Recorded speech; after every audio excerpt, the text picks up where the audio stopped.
Hi, this is Andy. I have a special offer for loyal listeners of Accelerate. It's a no obligation free trial of my zero time selling interactive online training. Now, I've worked with thousands of sales reps to teach them how to use my zero time selling to boost their productivity and transform the results. And so, if you want to learn the same proven strategies to help you open more doors, have more effective sales conversations with prospects, and close more orders, then my zero time selling interactive training system is a fit for you. It's incredibly simple to start. Just take out your smartphone and text the word trust, that's TRUST, to 96000. Now, do you have your phone ready?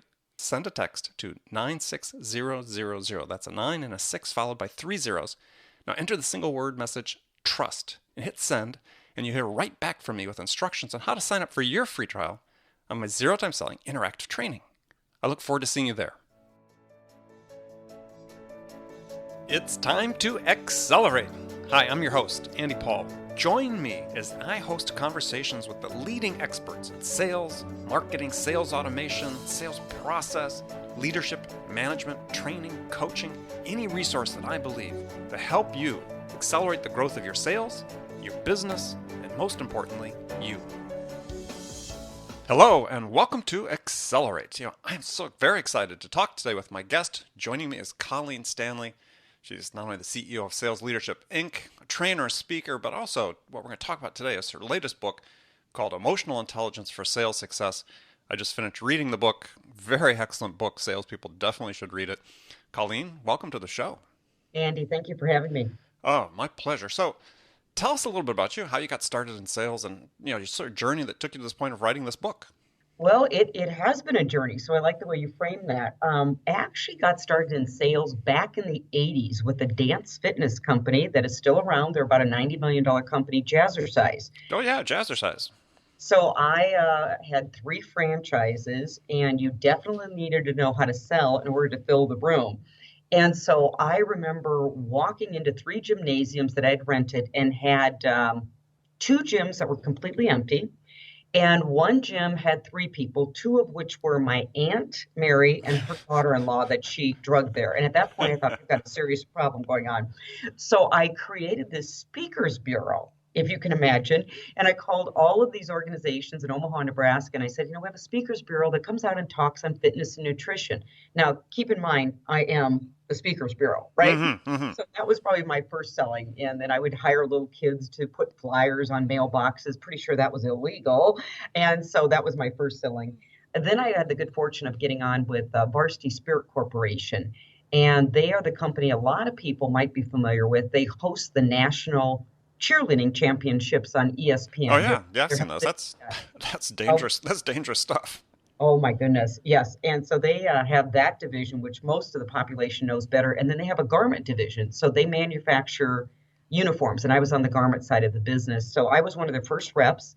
They were just starting to go from a catalog company to direct sales. And so, that typical story that many of us have, flew in for one day of training, and then it was the go get 'em kid program. Mm-hmm. So Well, and of course, you made your sales calls wearing a cheerleader's outfit. no, warm up to not further outfit. Not going to do that. And so the good news is they're a very well-run company. They are now the largest in the world in the industry, but they were the David at the time. So they gave a lot of people that didn't have experience, but if you had an incredible work ethic, would stay after it. So I eventually became their VP of sales and director of sales force of 130. And then I left there and really was looking for what I want to do next. And probably like you, Andy, love the training and teaching business. So moved to Denver, Colorado, and got started with the Sandler sales training franchise. Mm-hmm. I Mm-hmm. worked as an associate with them for 3.5 years and then spun off in 2001 and started my own company, Sales Leadership. Excellent. Well, so I'm going to talk about this book. Yeah, like I said before, I really enjoyed reading it. In fact, it's a book I could have used when I was much earlier in my sales career. So I'm sure many of the people listening, if not most of the people listening, have heard the term emotional intelligence. And certainly in the 20 years since Daniel Goleman wrote the book with the same name, but I suspect most people really don't know what it is, right? I mean, it's a term that gets thrown around, but no one really uses it appropriately. So define it for people. What is emotional intelligence? Well, there is, I think you're absolutely right. It's this very textbook, almost esoteric term. So there's a lot of great, what I call textbook definitions. But when we're really working with clients, I'll say, it really kind of boils down to three things. It's being able to identify what emotion you're feeling. And what happens a lot of times, Andy, we put our emotions into the witness protection program, right? So we Hmm. would say that Especially if we're we're guys. Oh, yeah, guys, women, it actually, you'd be amazed. So we use, I call it generic terms. I'm frustrated. I'm upset. And really, if you take a look at it, sometimes you're not frustrated, you're flat out disappointed. And sometimes you'll say you're nervous when you're really intimidated. So the reason it's important to know what you're feeling is that if you don't identify the right emotion, you could put the wrong prescription or solution to it. And then you move into the next piece, and it's really understanding why you're feeling the emotion. And this really, most people have heard something about this, but a lot of it's, that self-talk that goes on in your head. You're not good enough. This prospect's out of your league. You don't have enough information to pursue this opportunity. So, getting to the why, but then the big thing we'll work with folks on is how it affects how you show up. And so sometimes you simply don't take the action Hmm. because, you've talked yourself out of the opportunity. Sometimes you don't show up very well. So the first time you have a prospect that challenges you, which is going to be what I call predictable behavior, if you're going to be in the sales profession and calling on high driver types, you buckle and you might start discounting. You may start writing practice proposals when this person's no more qualified to have a proposal because you haven't really been able to run that consultative sales call. But the how piece also ties into maybe you're what I call the trigger. Maybe you're the person that shows up in the office that everybody dreads. You could be that salesperson that is actually limiting your growth because you're such a pain in the neck when you get feedback and you get so defensive that pretty soon people just quit giving you feedback. So you live a very comfortable life, but you live a stagnant life. So that's, the what, why, and how. That's kind of trying to tie in, making it more tangible than just nice conversation. I hope that helps. Yeah, well, I think that people have this perception, and I think people of all ages, and it certainly is a tradition I think that's been brought down over the years, is that business is sort of an emotion-free place, right? I mean, emotions are for your personal life, not for your Right. work life. But Hmm. that demarcation really doesn't exist. I mean, they are extremely important within your work life. And how, I mean, relate for a second how this really, applies directly to sales and selling. I mean, because this is, I think, there's probably no other profession where you really have to deal with your emotions so much on a day-to-day basis. Well, we positioned it in the book as the knowing and doing gap. So, number one, I'm a huge reader. I love reading books. I think knowledge is important. I call that the sales IQ. But then you've probably seen this in your work with sales teams. Salespeople know what to do, right? So Yes. what's the reason they're not doing it? So, for example, if you take a couple of EQ competencies, impulse control, delayed gratification. And EQ meaning your emotional intelligence as opposed to Yeah, your IQ. right, Right. right. Thank you for the clarification there. You take something called impulse control, often referred to as delayed gratification. Well, now when you start really diagnosing what's the root cause of lack of sales, poor sales performance, often we keep throwing hard selling skills at the problem, which I absolutely believe in. We teach a lot of, but maybe we need to start looking at the soft skills. So, for example, a salesperson that is charged with their own business development, often they fall miserably short because they have low impulse control, meaning they'll prospect consistently for 1 month, then second month, and then the third month, nothing's popping. Now, their sales cycle is 6 months long, keep in Mm-hmm. mind, Mm-hmm. but they start getting discouraged, so they start backing off consistent activity. Major account selling. So if they're in a business where they want to do the elephant hunting, whale hunting, whatever we want to call it, well, guess what? That takes longer sales cycles to land. You've got multiple decision makers, more interviews to run. And so sometimes people aren't having enough leads in their pipeline or selling big enough deals. And it's not necessarily hard selling skills. They just lack impulse control, the ability to put in the work to get the reward. Interesting. And so where does patience fall into that then? So I, I wanted to bring that up before I forgot about it because I'm thinking about major account selling as a lot of times people have the hard time transitioning from selling something that's a lower dollar value, more transactional to something that's more complex and a longer sales cycle. and it's a different mindset. So it's almost like a different emotional profile that someone needs to have. Well, it is. And I think that's a great point. At the foundation of everything, if you had to develop one muscle, one emotional intelligence skill, I would say it's the emotional self-awareness skill, because you've got to sit there and also apply what we call reality testing. If you're not doing well pursuing those major accounts, what's the real reason? Where, and then it's getting that downtime and asking yourself those tough questions. Okay, what's preventing me from pursuing this? And can't blame your boss, can't blame you don't have marketing materials. So sometimes I think it's just getting that time to think, what's the root cause for me not taking action? And then it might be hard selling skills because frankly, you might be working hard, have the patience, but you literally are asking the wrong questions. You're not being assertive enough to state what you need. So I would say emotional self-awareness would be taking a look at where's my lack of patience showing up. And it's having that awareness to go, okay, here's what I need to do. And is And this? maybe Oh, I'm sorry. Go go ahead. ahead. No, No, and maybe you know what? Get some coaching, get some advice, get some mentors out there. We've all got blind spots in our armors, so for heaven's sakes, admit it and then get some help. Because if you knew what to do, yeah, probably would. yeah, and that's the point. The question I was going to ask is, it seems like it's hard. So here we've sort of jumped into this topic about emotional intelligence. So for people listening to this, if you're a sales manager or a business owner or business leader, is that when you're looking at sales performance, you really have to look at two aspects of it, right? It's not just these hard skills as you talk about, which is the ones that tend to be looked at most easily because people are most comfortable dealing with that topic. But then there are all these soft skills, as you said, having really to do with emotional capabilities. And really, to me, it seems like a lot of it sort of boils down to fear to some degree, right? I mean, people dealing with different dimensions of fear. Oh, absolutely. I mean, when you look at it, fear, I see where when you take a look at why aren't people really calling on the quote titles, the C-suite, the corner office, right? Mm-hmm. It's not a knowledge issue. There's terrific books written out there. I could name 10. It's the fear of, and in my coaching, here's what I found when I really start drilling down. There's a fear of being found out. I'm going to be asked a question I don't know the answer to. Mm-hmm. Well, guess what? Sometimes that's the only way you're going to learn the question. And so it's being able to recognize the fear, which again is the emotional self awareness, but then how do you move towards that?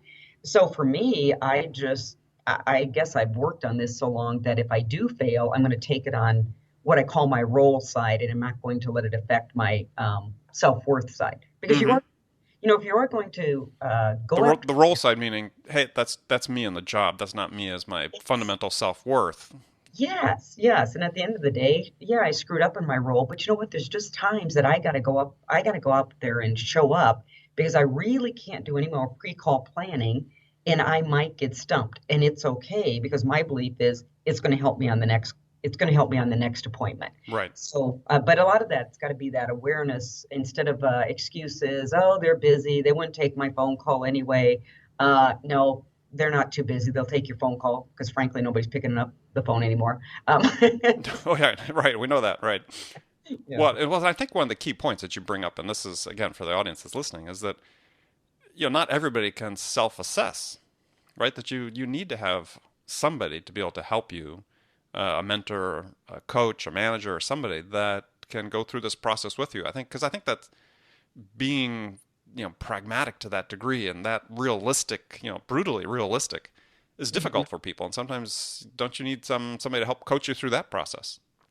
Well, you bring up a great point. And so for sales managers, here's what's interesting is instead of telling the rep what they need to do, it's what you and I teach all day long, asking questions. But Mm-hmm. I'm sure you've seen this with your managers. When they get into a coaching session with their rep, they start telling them. And so they've got to have that emotional self awareness to say, guess what? This isn't a knowledge issue anymore. We've got to have this person discover for themselves what's the reason they're not taking the actions, taking the time to learn and practice.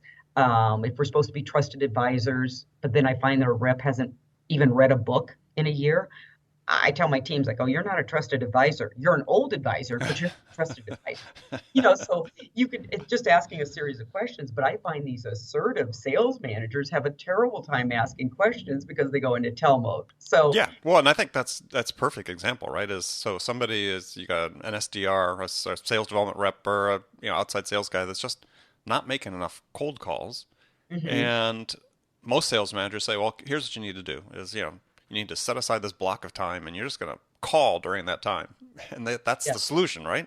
Which it right. really isn't the solution because it doesn't address the issue as to why they're not comfortable making these calls. Yeah. And usually it is they're afraid they're going to get stumped. And so then it might be the manager, just validating them, using the empathy skill and say, well, I had that concern too. Ask a few, where do you think you're going to get stumped? What questions don't you think you know?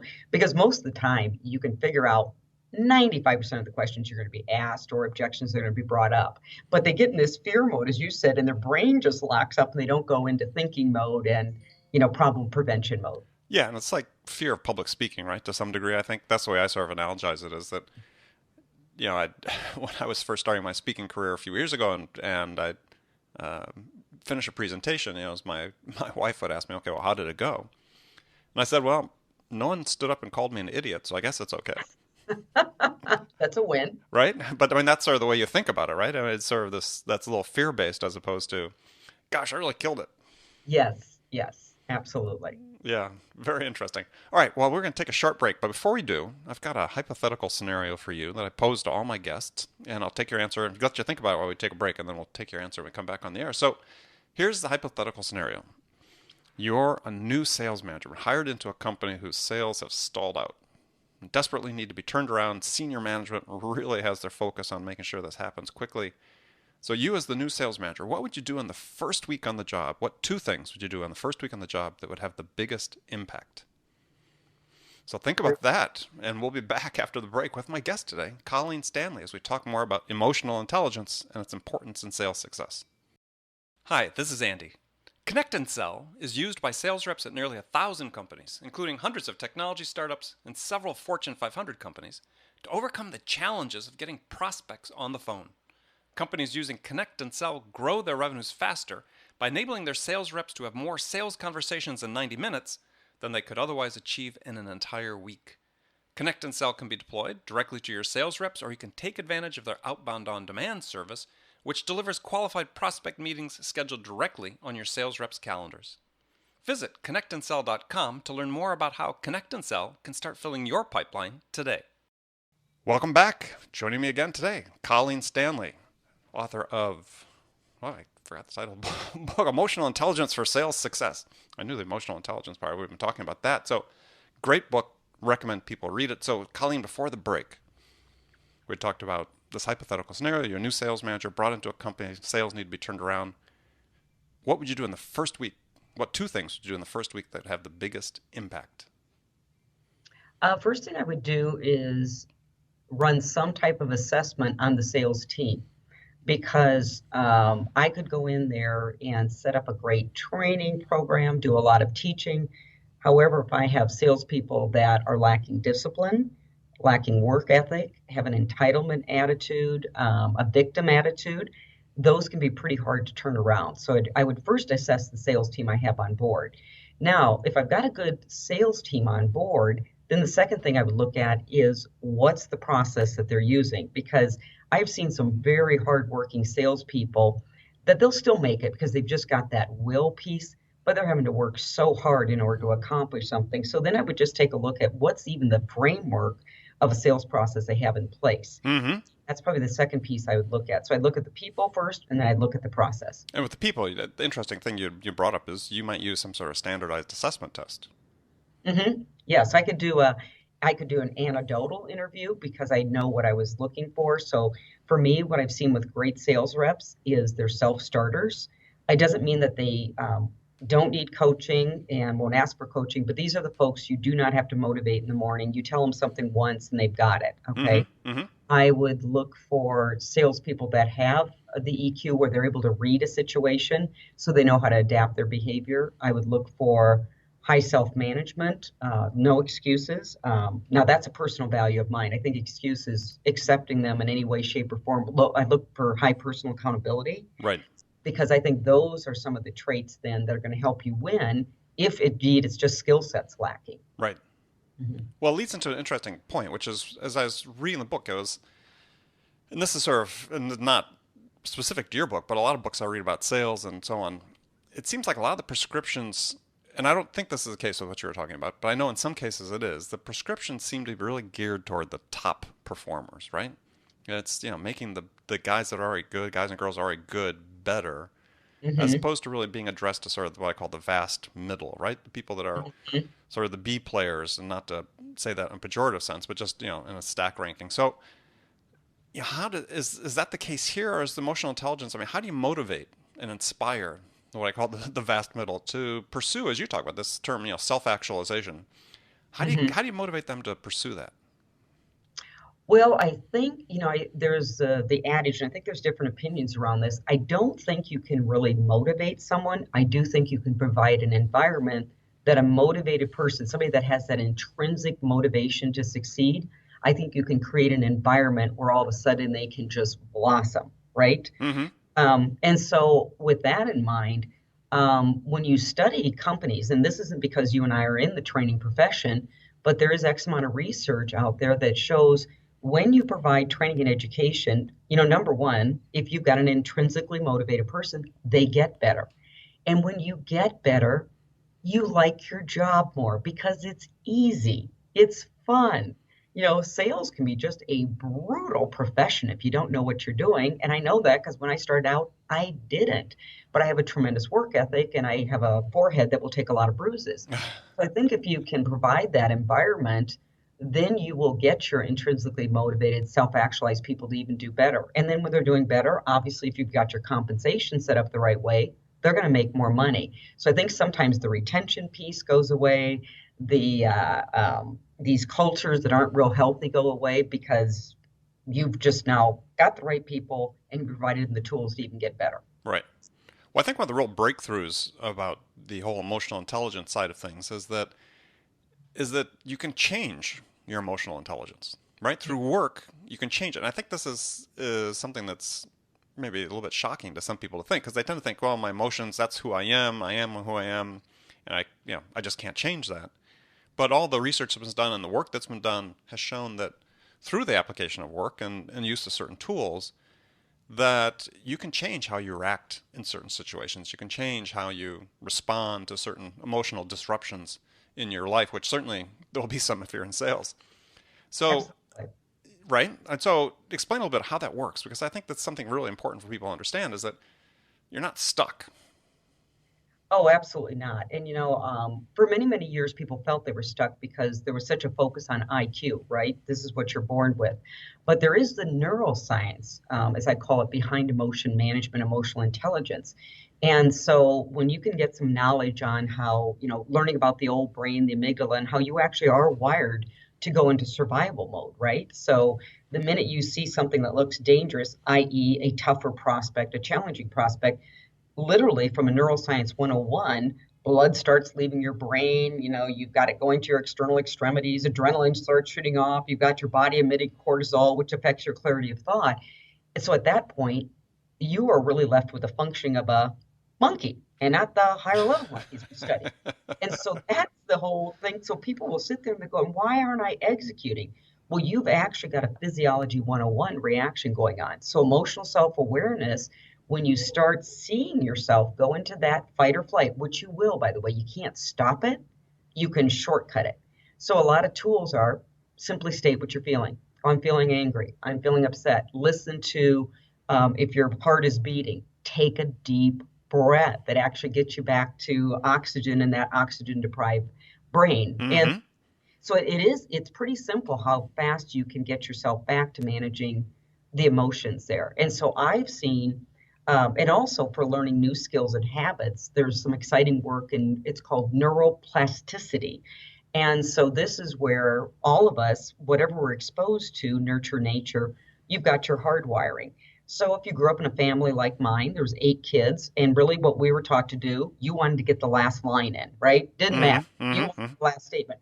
Well, that doesn't serve you so well sometimes in business, right? So that's where my impulse control shows up. There's just stuff that'll fly out of my mouth. I'm going, really? This is not your brothers you're dealing with, Right. right? But if you know that if you practice something repeatedly, you can form a new neural pathway. It's neuroscience 101. So if you'll practice, visualize, the next time somebody says something that we call a trigger that causes a non-productive response, you will have a different one because it's neuroscience 101. So that's what I find exciting, that you're not stuck. You're never stuck. Yeah, I remember hearing something on an interview years ago that really impressed me as a, I don't know, psychologist or psychiatrist being interviewed on an NPR show that said, yeah, you can't control the fact that you have emotions. The only thing you can control is what you do with those emotions. Yes, and how quickly you get them in check. So that's what I think. It's like the old game paper rock scissors, Mm-hmm. that if you do perceive something as a danger, and like I said, the old brain is just illogical. Just recognize that. The sooner you can recognize that, and it might be 5 seconds, you've got that thing back in check. The author Brene Brown, she's written some interesting books, and she said, the most effective people I've seen in the world are breathers. And I cracked up listening to the interview. Breathers. But you think about it, when you breathe, you're slowing down, you're giving your time to check the emotions, and then make the proper statement or deliver the proper response. Yeah, I mean it's basically a practice of mindfulness or meditation, right? I mean, Yes, breathing, it could be in a very simple form, but that's fundamentally what breathing is, right? It helps yes, slow down and center you, yes, absolutely. which is important, right? It's instead of customer asks you a difficult question, rather than just snapping back an answer, as you said, take a second and breathe Yeah. and Well, consider what you're going to say. and some people listening, if this is their first time being exposed to this, might go, "Oh, this is such soft stuff." Well, you look at Phil Jackson. He wrote the book 11 Rings. He's the Zen coach. Just pick up the book and read that because he teaches all of his players to get centered. Yeah, Because, yeah, yeah. emotions are on the court. It doesn't matter how athletic they are; they cannot execute the playbook. Yeah, well, I think that it also speaks to this whole issue of being present for customers, right? Because again, if you get sort of completely disrupted by your emotions, you're not there for the customer. You've lost that connection because you're focused on your emotions rather Yes. than being present and listening and connected to what they're saying and focused on, okay, what is the best response to this? Right. Well, and playing off your being present. So this gives me an opportunity to rant. I find one of the things to be present is sales organizations are actually training their people not to be present. And where I see this showing up, I'll get into some meetings, and everyone's sitting in the meeting, they're checking their phone, they're checking their iPad. Now, this is just anecdotal on my part, but if you have never practiced the habit of being focused for a half hour, just being unplugged, how in the world can you run this consultative sales call, solution sales call, challenger sales call, whatever you want to call them? How can you be focused for a half hour if you've never been focused before for a half hour? Does that make sense? Mm-hmm. Oh yeah, absolutely. I agree. And on top of which is that increasingly in certain environments, sales environments, is the reps are really overly scripted. Hmm. And again, you're also, to me, that sort of plays into a lot of what you're talking about is that they're not being trained to respond in an emotionally intelligent way. Right. Just to think and be present. Right. Absolutely. Hmm. Very interesting. All right, last question along those lines. Then we'll go into the last segment of the show. So, your CEO, your business owner, you're listening to the sales leaders to say, okay, really interesting. I'm going to read Colleen's book. And how do I integrate that then into like my ongoing sales training? Maybe every week in sales meeting, we devote 10 minutes to sales training or 20 minutes to sales training. How do I bring some of this in? Great question. So, what I would suggest to the CEOs and sales leaders is, first of all, in your weekly meeting, devote time to education. I find a lot of people can get caught up and they're running the sales meeting, but it turns into an operations complaint meeting. So, I think number one, it's important that you have the discipline to say, we are going to educate for 15 minutes a week, right? But then within that education, it could be a case study.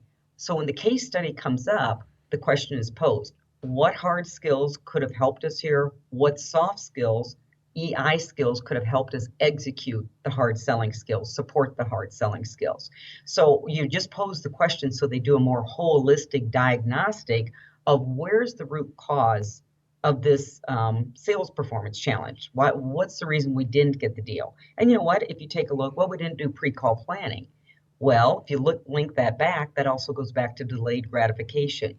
You got to put in the work to get the reward of a well-planned call. So the hard selling skills might be, you know what, we just didn't have a good pre-call plan, but what was the soft skill that created that? So those are some of the ways that I would have them set aside the time, devote it, and then look at both the soft and hard skills that are affecting hard sales results. Yeah, and I think sort of go along with that is that I would recommend for sales leaders and managers is that make sure you're spending more time with your people, observing them in action, whether it's sitting next to them, whether they're making calls, inside, or whether you're on the road doing ride-alongs, because then you can observe, not just the tactical, but also, as you said, the emotional element that went into it. Are they practicing the soft skills? Where might be the deficiencies? Because you can see how people react. You're going to know your folks. So I think it's really important to add that, firsthand observation into this whole analysis. Oh, absolutely. And there's so many athletic analogies and people get tired of them, but they're great. And you just never see a football coach or a basketball coach managing from their office. They're on the field or they're on the court. And so it's kind of funny, just watch people that do performance, get paid for performance for a living and just study what they do. And they're right there next to them and they course correct that fast. Yeah, absolutely. Well, great. Well, we're going to move to the last segment of our show. I've got some sort of rapid fire questions for you. You can give Okay. me one word answers or you can elaborate. Completely up to you. You ready? Okay. All right. What's the most powerful sales tool in your arsenal? Mindset. Name the one tool that you use for sales management that you can't live without. Discipline. Okay. Who's your sales role model? Hmm. Let's see, my sales role model. My old boss, Klein Boyd. And what did he do that inspired you? He had an incredible ability to know when to apply the business acumen, the IQ, Mm-hmm. what I would call the emotional intelligence. So he was my boss and just a terrific mentor that knew when to, he just knew how to diagnose what I needed to hear as a young upcoming sales manager myself. Excellent. What's the one book every salesperson should read? I like Joe Conrad's book, Selling to Big Companies. Great book. Great book.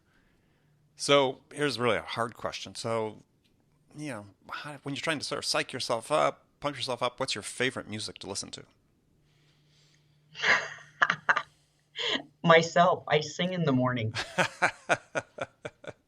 Excellent. What do you like to sing? You know what? And do you have a CD coming out soon? No, I don't. And you wouldn't want a CD. This is going to sound really crazy, but I sing a lot of songs around gratitude. So I think music can change your state. And so, or I will just sing a funny song. If you're happy and you know it, clap your hands. I'm kind I love of it. I love it. be that way. So that's probably not a good way to wrap up this interview. No, I like that. That's great. So, what's the first sales activity you do every day? Um, well, I would say it's actually, if I can back it up, it's every week I calendar block my week. So I am Mm-hmm. very, I really believe in productivity. So I actually will do a master calendar. And then from there, everything gets put on my daily calendar. And for me, that seems to be how I run a very effective week. Got it. All right, last question for you. What's the one question you get asked most frequently by salespeople? Hmm, good questions here. How did you get to where you are? Ah, good question. So, and what's your answer? The same answer: hard work, discipline, asking for help, humility. I think if you're not humble, you don't know your blind spots, or um, being okay to admit you made a mistake. Absolutely. Oh, that's such an important one. It's brought up so rarely too in the sales environment. This whole idea of being humble. It's okay with customers if you don't know everything. It's just how you tell them that you don't know everything really hmm really becomes important. Well, I think it just brings up a lot of credibility because I think they're tired of know-it-alls out there. And so if you're giving the quick answer, you got all the answers. But and I'm not going to be the Michael Jordan. I've missed more shots than I've taken, but I've had X amount of failures, but I'm a good bounce back person. Mm-hmm. And but part of that is I'm a really good student. So I was not a natural, I would say, at learning consultative selling and solution selling. And so when I started, I would bug my mentor, and I tell people, be a bugger. And I would call him in the evening. He'd put his son to bed, and I'd say, okay, here's all the calls I ran today. And then I'd be telling him basically how I screwed them all up, but I wanted to go, what should I have said? And then I'd write down the answer, and then I'd be ready for the next one. So I always give him a lot of credit that he would take the time, but I give myself a lot of credit that I would take the time, because 8:30 at night getting a coaching call after you've run a series of calls that weren't that good, but that's what made the magic. So I think if you've got the natural talent, that's great. I've been someone that's developed some good talent. So I think that's why I'm so passionate about this. I know you can get it if you're willing to do what it takes. Excellent. Well, great. Well, I want to thank you for joining me today. My guest has been Colleen Stanley, author of Emotional Intelligence for Sales Success, as well as a leader of her own business, Sales Leadership Incorporated. So, Colleen, how can people find out more about you? Can find us a couple of ways. Our website is Sales Leadership Development. It's a long one, salesleadershipdevelopment.com. We have lots of resources there, so I encourage people to visit the blogs. We've got a video blog that we generally do every week. And then obviously the book, Emotional Intelligence for Sales Success, in Barnes & Noble, and also obviously on Amazon. So I encourage people to pick that up. Might be a good first step. Yeah, as do I. I said I can recommend it. Great read. So remember, friends, as we talk about after every episode, make it a part of your day, every day, to deliberately learn something new to help you accelerate your success. Now, subscribing to this podcast is an excellent way to do that, because then you'll make sure you don't miss any of the conversations with our top business experts like our guest today, Colleen Stanley, who share their experience and expertise about how to accelerate the growth of your business.